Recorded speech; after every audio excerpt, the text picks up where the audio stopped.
Thank you, Suranga. I am Dr. KVC Janaka. I'm a specialist in internal medicine.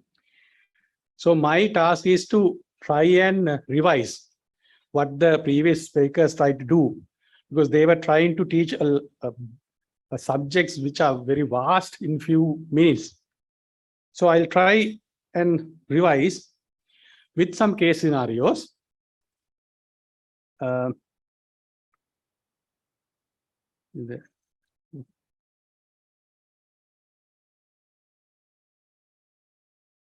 Is there? Okay. Right. Okay. So my case discussions also will be based on this WHO risk charts, which Prof. Namal explained to you. The first question or the case is a 50-year-old man defaulted treatment, has a history of MI 5 years ago.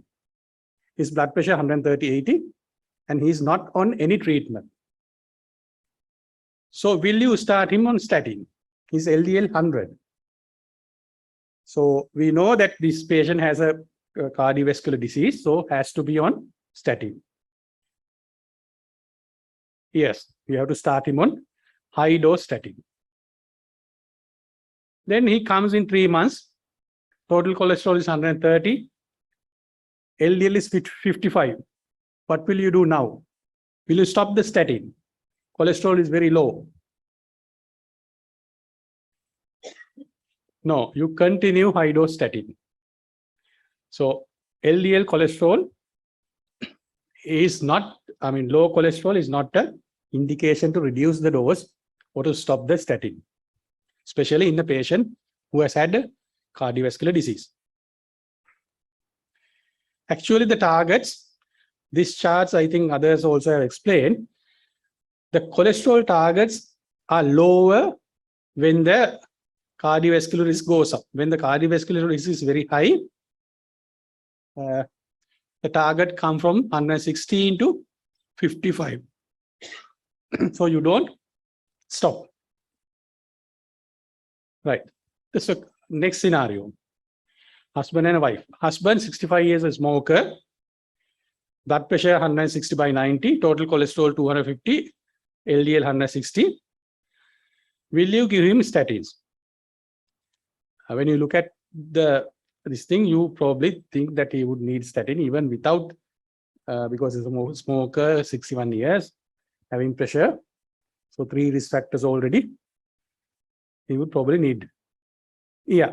Then we take the risk calculation. He has a 20% risk. So yes, he has to be on statin. Then wife, 58-year-old non-smoker. Blood pressure 160/90. Total cholesterol 280.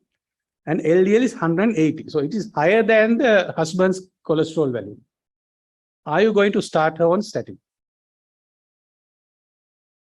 You take the chart again, calculate the cardiovascular risk. She's a female, less than 60 years, non-smoker. So her cardiovascular risk is very low. Less than 10%. You don't start on statin. So you don't treat the cholesterol value, you treat the patient. Then a newly married couple comes to you. Husband 41 years, smoker, blood pressure 160/90. He has a total cholesterol 230, LDL 150. Will you start him on a statin? We'll see. Again, you take the chart, calculate the cardiovascular risk. His cardiovascular risk is between, this is 10-year cardiovascular risk, is between 10 to 20. So according to the national guideline, you don't have to start him on statin. But he's a smoker, 41 years. Then as the previous speakers discussed, you have to take other things also into consideration. You can take a good history and see whether there's a strong family history of heart disease, or whether the work stress is there, and things like that. And if it is like not doing any exercise, weight, all the risk factors, then you can consider treating depending on the risk factors. This borderline risk category in other guidelines, international guidelines, they give these things called risk enhancers, but which we are not highlighted in our guidelines. So when you take a better history, and if they have other risk factors, you might consider treating. Otherwise, 10 to 20 risks, you don't have to treat them immediately. You reassess the patient in 1 year's time or 6 months' time. Other use of the risk chart in a patient like that, where we are not going to start treatment, you can advise the patient on the risk age. Now, for example, this 40-year-old man has a cardiovascular risk. This 40-year-old man has a cardiovascular, this age is here, right, of risk factor 3 to 4%. And when you combine the same risk of a patient who is 65 years without any cardiovascular risk, both are having the same cardiovascular risk. So a 40-year-old with risk factors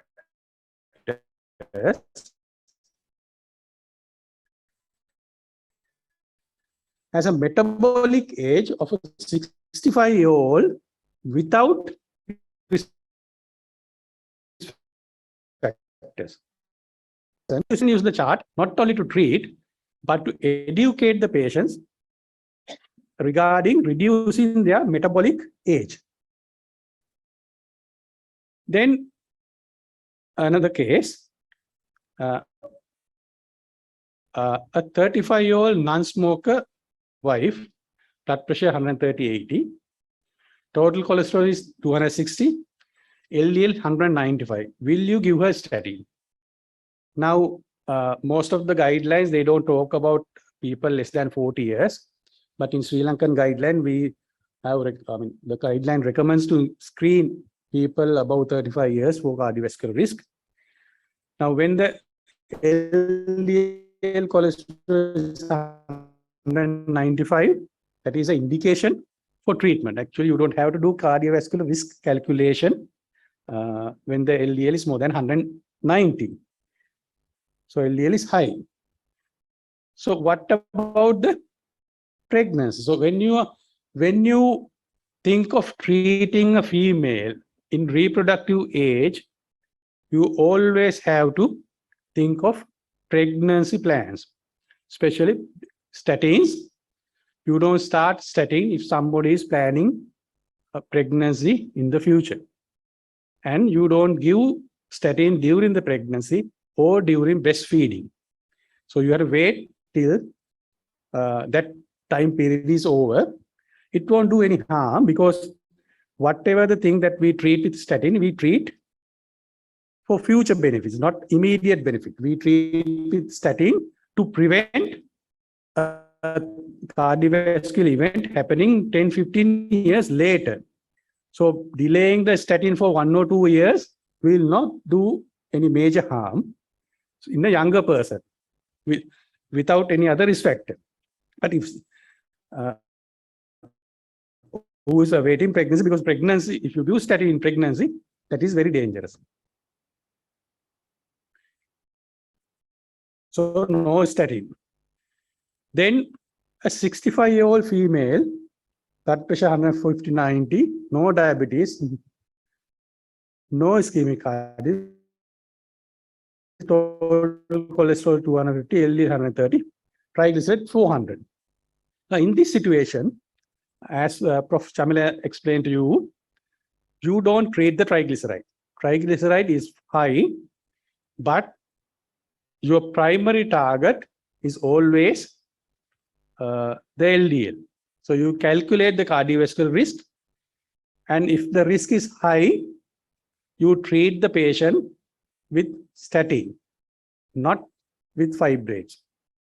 And when the triglyceride is high, you always look for a secondary cause.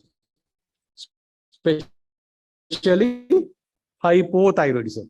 One reason is that if you treat a hypothyroid patient with statin, again, the side effects are also going to be high. Then high liver enzymes.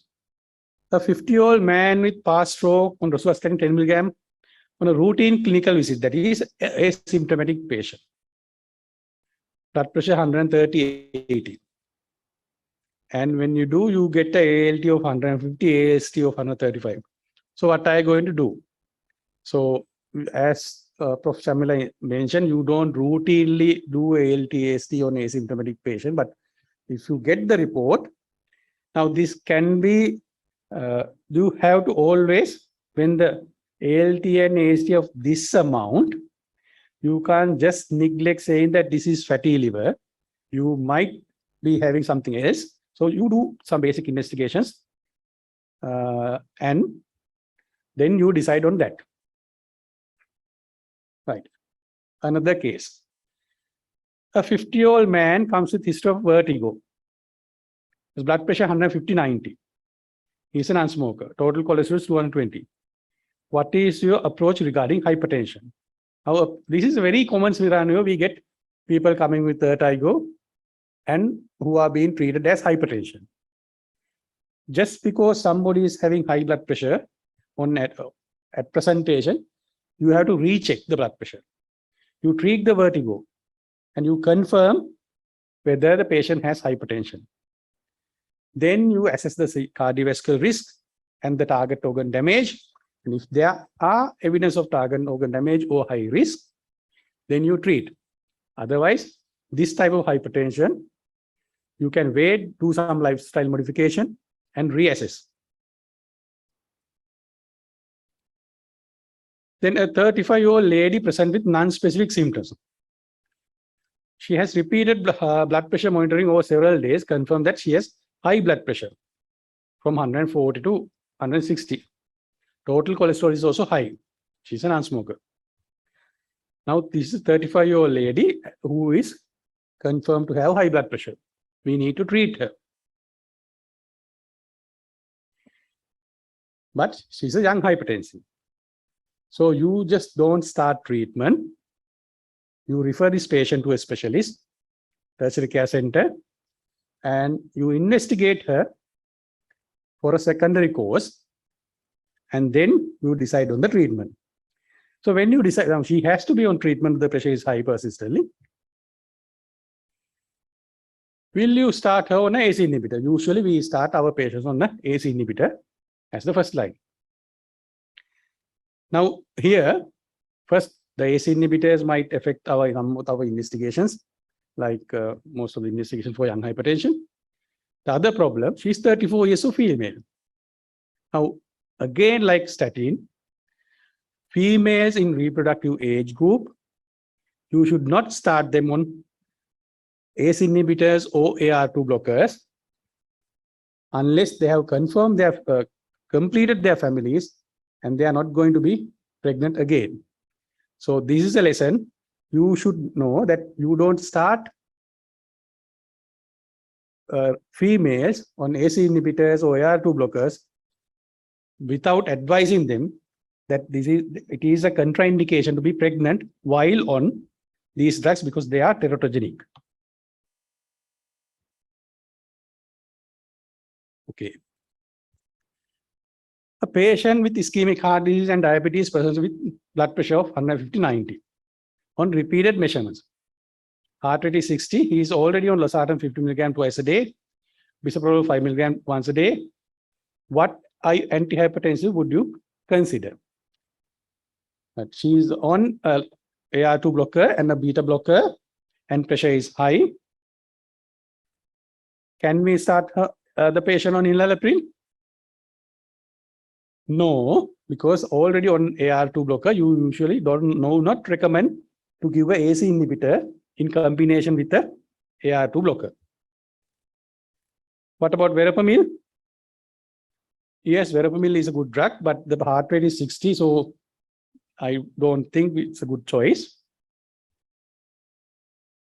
HCT, again, you can start on HCT, hydrochlorothiazide, But with diabetes, there is some metabolic concerns. But if you don't have an option, you can start on HCT.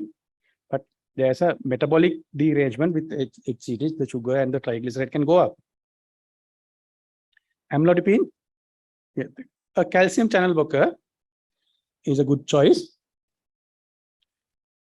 Prazosin, again, it's a drug you can start, but has some side effects, and it's not a good cardiac friendly drug.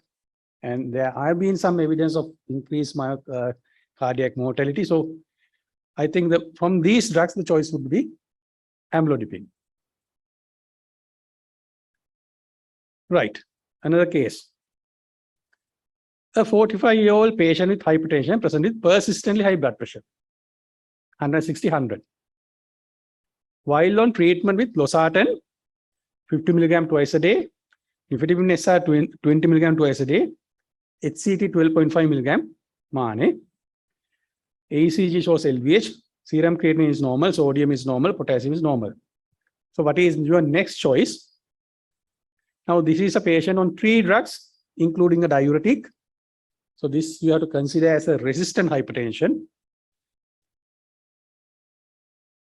Can you add enalapril? No, because the patient is already on losartan. Verapamil? No, because patient is already on nifedipine, another calcium channel blocker. You can increase the HCT. Is it a good choice? No, the HCT, usually the antihypertensive effect is on 12.5. By increasing it more, you don't get a bigger or a major benefit. Spironolactone. Yes, as Kumudini mentioned, this is the drug of choice in resistant hypertension as the 4th line drug. Prazosin, again, you can consider, but spironolactone would be the preferred choice.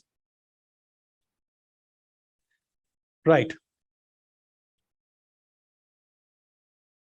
A 60-year-old male was referred from OPD due to blood pressure of 180, 110. He is non-diabetic and asymptomatic. What is your approach? Again, this was discussed by Dr. Kumudini. Admit to what? No, you don't admit just because the blood pressure is high and the patient is asymptomatic.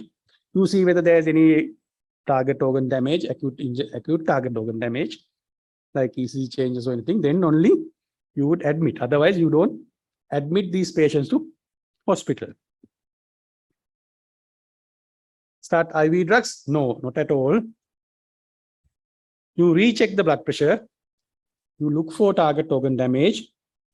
And if there's nothing, you can start some antihypertensives and discharge the patient, send the patient home and review in 1 or 2 weeks. Right. One more case. A 35-year-old man present with random blood sugar value of 185 milligrams and HbA1c of 68. He wants to know whether he has diabetes. Is he having diabetes? Now, according to the previous discussion, HbA1c of more than 6.5 is diabetes. So he probably has diabetes. But because just a single reading in an asymptomatic person, you might better repeat the fasting blood sugar and confirm it, but he has we can take him as having diabetes, right? Then wife is having sugar of 115 and HbA1c. Is she having diabetes? Now, some Sri Lankan labs reports 110 as the upper limit, but diabetes is diagnosed with 126 milligram of deciliter, according to the WHO guideline. So she is not having diabetes. She is pre-diabetic. Right. I think 2 or 3 more questions. A 50-year-old man recently diagnosed have diabetes and started on metformin 3 months back. He also has a history of hypertension on losartan. BMI is 27. In 3 months, his investigation as follows: HbA1c 7.6, blood sugar 164, ECG LDH. What is the next treatment to control the blood? So he is on metformin, control is not optimal. What is your next choice? This is a very common scenario that we get. You can use sulfonylurea. Okay. GLP-1 analog. DDP4 inhibitors. Pioglitazone.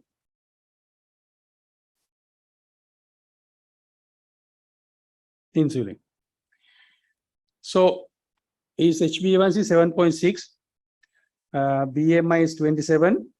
If you take the BMI and if you want to get down in weight, GLP-1 analogs and the DDP4 inhibitors would be your choice.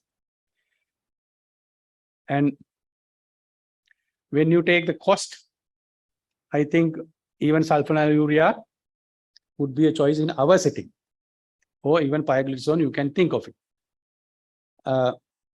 Insulin is not the choice at this stage because it's only on metformin, and blood sugar is not, it's not controlled very well, but fairly all right. So you can use a small low dose sulfonylurea or a DD4 inhibitor like sitagliptin in this situation. GLP-1 analogs are available, but they are very expensive. Right. A 72-year-old woman diagnosed with type 2 diabetes, 25 years, admitted with 2 episodes of hypoglycemia. Her eGFR is 40 and she lives alone. Her HbA1c is 6.8. Her current medication include metformin 1 gram twice a day, glibenclamide 5 mg MANE, and atorvastatin 10 mg nocte. So obvious her HbA1c is 6.8. She's on long-acting sulfonylurea glibenclamide, and she's on high-dose metformin, and GGFR is low, so she is getting recurrent hypoglycemia. So what is your target HbA1c in a situation like this? Suranga discussed this issue. So it should be 8 to 8.5, something less stringent target, because there are a lot of evidence to say if somebody has been having diabetes for a long period, trying to get lower HbA1c is associated with not only hypoglycemia, not even increased cardiac mortality. So what is the appropriate medication change? You stop the glibenclamide and you reduce the metformin dose, and you can even consider change into linagliptin because of the reduced eGFR. But you can give metformin up to eGFR of 30 with reduced dose. The same slide Suranga also showed you. When there are multiple risk factors, this is very tight control, less tight control. When the patient is having, say, disease duration is high, you would go towards the less tight control. When the life expectancy is also low, like a elderly 80, 85 years, then you go to a less tight control. Then other comorbidities, when they are having severe, like ischemic heart disease and things like that, then again you go for less severe tight control. Vascular complication again, right? Then say people living alone and less support, you again think of having a less tight control of blood sugar. A 60-year-old man with BMI 25% with fasting blood sugar of 201, and his HbA1c is 12%. He has had diabetes for 20 years. He is currently on metformin 1 gram twice a day, glycoside 160 mg twice a day, and atorvastatin 20 mg nocte for last year, 8 years. His drug and dietary compliance is good according to the patient. And he does regular exercise, walking 5 times a week. So he is having a very good diet control and drug compliance, and he does regular exercise also. But HbA1c is 12. What are we going to do? What happens in the clinical, in our clinics? You don't believe what the patient says and say, no, you have to control your diet. Come next time, otherwise I'll give you, right? But you have to believe what the patient say. If the patient says that he is compliant with drug, if the patient says he is compliant with the food, you have to accept that. You can add a gliptin or sitagliptin or SGLT2 like empagliflozin. Will that reduce the blood sugar? Yes, they will reduce, But what the evidence is that by each class, adding one class to a patient who has already been on treatment, you can maximally reduce the HbA1c by about 1 to 1.5%. Right? You can't achieve this 12 to 7 by adding 2 or 3 drugs. So it's not going to work. And this patient has had diabetes for 20 years. So you have to consider insulin. This slide is important, just the pathophysiology of diabetes. What happens is, this is the onset of diabetes. Blood sugar will gradually go up with time, and the beta cell function, 10 years before the diagnosis of diabetes, start dropping. Then at this level, your insulin is at maximum, and you diagnose diabetes, and your insulin resistance here. But with the duration of diabetes in type 2, the beta cell function goes down, and the insulin level goes down, and the first blood sugar goes up. So when there is no insulin, when the patient is here, giving sulfonylurea or giving drugs to reduce insulin resistance will have very minimal effect on the patient. So this is a situation where the patient has secondary islet cell failure. You have to think of giving insulin rather than trying with various drugs and causing side effects. So there's a thing called patient inertia to start insulin, and the doctor's inertia also. Doctors are also very reluctant to start patients on insulin. But you have to understand the pathology. When the patient is not having enough insulin, you have to start the patient on insulin. In conclusion, you always consider the risk and benefit, and you educate the patient about the cardiovascular risk. You consider what drugs are available, where do you work. Depending on your hospital, you have to decide what you are going to give. And the cost effectiveness of each intervention. We can't do interventions that is done in, say, developed countries. We follow NICE guidelines, we follow American College of Guidelines, we follow ESC guidelines, but Sri Lanka is one of the poorest countries in the world. So we can't follow them, right? So we have to be conscious what is happening here and think of the patient's acceptance and the affordability of the patient. So, and finally, you treat the person. You don't treat the lab report. You consider the cardiovascular risk, and then you treat the patient. Thank you.